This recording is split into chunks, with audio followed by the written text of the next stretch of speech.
ಸೀರೆವ ನಮ್ಮ ಮನ್ಯಾಗ ನಿಮ್ಮ ಮನ್ಯಾಗ ಒಂದೊಂದು ಅಲಮಾರಿ ತೆರೆದ್ರು ಸೀರೆ ಬಿಟ್ಟು 90 ತೊಟ್ಟು ಹೆಂಗ ಹೇಳ್ತಾರ ನೋಡ್ರಿ. ನಾ ಹೇಳ್ತಿಲ್ಲ, ಒಬ್ಬ ಜನಪದ ಸಾಹಿತ್ಯ ಸಮಾಜ ಹೇಳ್ತಾನ.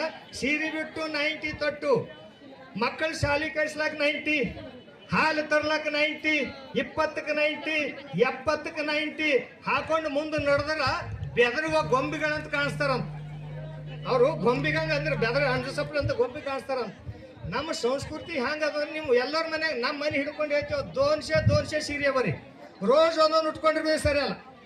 ಮತ್ತು ನೀವು ಲಗ್ನಕ್ಕೆ ಎಲ್ಲರೂ ಹೋಗ್ಬೇಕಾದ್ರೆ ಅಥವಾ ಜಾತ್ರೆ ಕಾರ್ಯಕ್ರಮ ಇದ್ದಾಗ ಪುಣ್ಯಮಯ ಕಾರ್ಯಕ್ರಮದಾಗ ಇದ್ದಾಗ ನಿಮಗೆ ಭಾರಿ ಭಾರಿ ಸೀರೆ ಕೊಟ್ಟಾರ. ಅಕ್ಷತಾ ಸೀರೆ ಉಟ್ಕೊಂಡು ಹೋಗ್ಬೇಕು, ಕುಪ್ಸಾ ತುಡ ಸೀರೆ ಉಟ್ಕೊಂಡು ಹೋಗ್ಬೇಕು, ಮತ್ತೆ ಸಕ್ಕರೆ ಪುಡಿ ಸೀರೆ ತಗೊಂಡು ಹೋಗ್ಬೇಕು. ಅವೆಲ್ಲ ಬಿಟ್ಕೊಡ್ತೀರಿ, ಏನೇನೋ ಎಂಥದ್ದು ತೊಗೊಂಡು ಹೋಗ್ತೀರಿ. ಅವೆಲ್ಲ ನಮ್ಮ ಪರಂಪರೆ ಹಾಕೊಟ್ಟಿರ್ತಕ್ಕಂಥ ಮಾಡ್ಕೊಂಡು ಹೋದ್ರೆ ಆ ಕಾರ್ಯಕ್ರಮಕ್ಕೆ ಒಂದು ಮೆರಗು ಬರ್ತದ, ಒಂದು ವೈಭವ ಕಾಣಿಸ್ತದ, ಅಲ್ಲಿ ವೈರಾಗ್ಯನೂ ಇರ್ತದ, ವೈಭವನೂ ಇರ್ತದ ಅಂತ ತಿಳ್ಕೊಂಡು ನಮ್ಮ ತಾಯಂದ್ರ ನಾನು ವಿನಂತಿಸ್ತೈತೆ. ಅದಕ್ಕೆ ವಿಶೇಷವಾಗಿರ್ತಕ್ಕಂಥ ಕೆಲವೇ ನಿಮಿಷದಲ್ಲಿ ಈಗ ವಧುವರು ವೇದಿಕೆ ಬರ್ಬೇಕಂತ ಸೂಚಿಸ್ತಾ ಇದ್ದೇವೆ. ಮತ್ತು ಮಂಗಳಷ್ಟಕ್ಕೆ ಅಂತಕ್ಕಂಥವ್ರು ನಮ್ಮಲ್ಲಿ ಗುರುಗಳು ಬಂದಾರ, ಮಹಾರಾಷ್ಟ್ರದಿಂದ ಬಂದಾರ. ಅಷ್ಟಕ್ಕ ಅಂದ್ರೆ ಎಲ್ಲಿ 8 ಅಂತಾರ, ಎಲ್ಲಿ 5 ಅಂತಾರ. ಹಂಗೆ ಯಾರ ಮಂಗಳಷ್ಟಕ್ಕೆ ಅಂಬೋರು ಇದ್ರೆ ಇಲ್ಲಿ ಮ್ಯಾಲೆ ಬರ್ಬೋದು.